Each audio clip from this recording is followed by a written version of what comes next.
Pittsburgh is an iconic American city known for their steel production that helped to form the foundation of our country. While this city has a reputation for blue-collar toughness, in modern times, they've become surprisingly techy and artistic as well. Like many other communities, they have some places that have fallen under hard times and thriving communities as well. Let's take a closer look at the Steel City to see if Pittsburgh may be right for you. Pittsburgh is located where the Allegheny, Monongahela, and Ohio rivers converge, and if you are going into the city, you're likely to venture over at least one of their 400 bridges.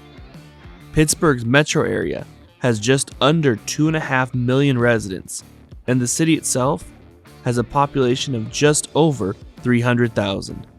A century ago, Pittsburgh was one of the 10 most populous cities in all of America, and their population is only about half of what it was at its peak nearly a century ago.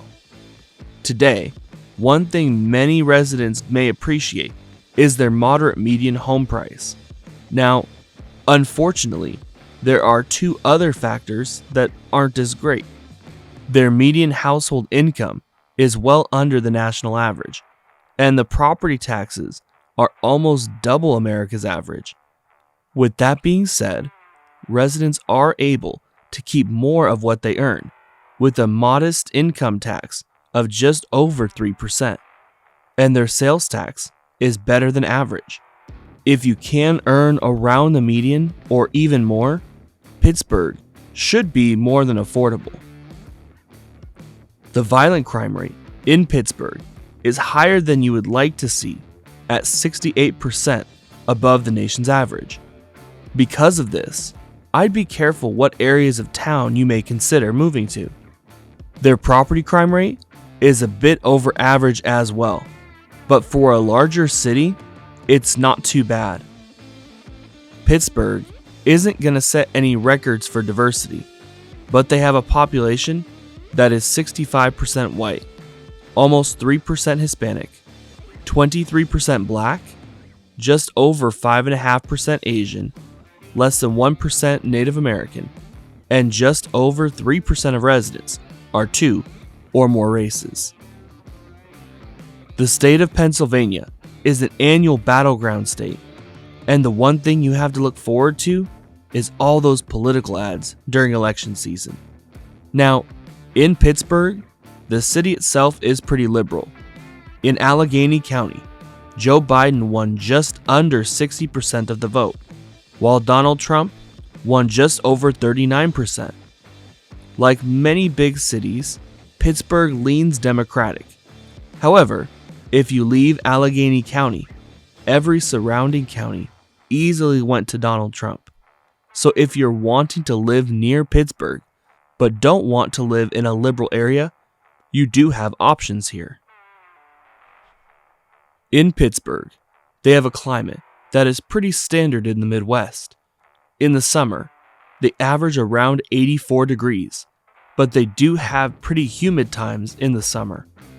They get around 160 days of sunshine, and annual rainfall is right around the national average.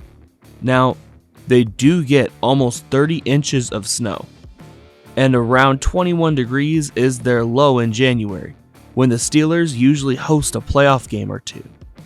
Speaking of the Steelers, when you are looking for fun things to do in Pittsburgh, it does start with supporting the hometown teams. They also have professional baseball and hockey team, as well as Pitt University and many high school sporting teams too. Now, if you get outside of sports, this is where it may surprise people. Pittsburgh is not only a blue-collar town, but they have added a thriving art scene with museums and galleries strung throughout the city. Additionally, they have developed into an international leader in the world of robotics, and this is a growing sector that has sparked a lot of intrigue for many people who are a lot smarter than I am. You'll love walking around the Three Rivers Trail, Point State Park, and Market Square located in the city center. Tourists enjoy some of their rather quirky architecture in spots throughout the city. And if you're bringing the kids, don't forget to check out the Carnegie Science Center, one of the incline trolleys, the Children's Museum, and of course, the Botanical Gardens. While Pittsburgh has a lot of amazing traits, you do need to be aware of the reasons they have consistently lost population over the decades.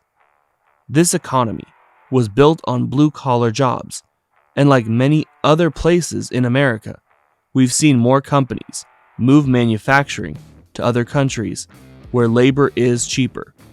Also, not many people move to the area and encourage new growth, and some research I saw indicated they may have some air quality or pollution concerns too. For some of you, Pittsburgh itself wouldn't be the right fit.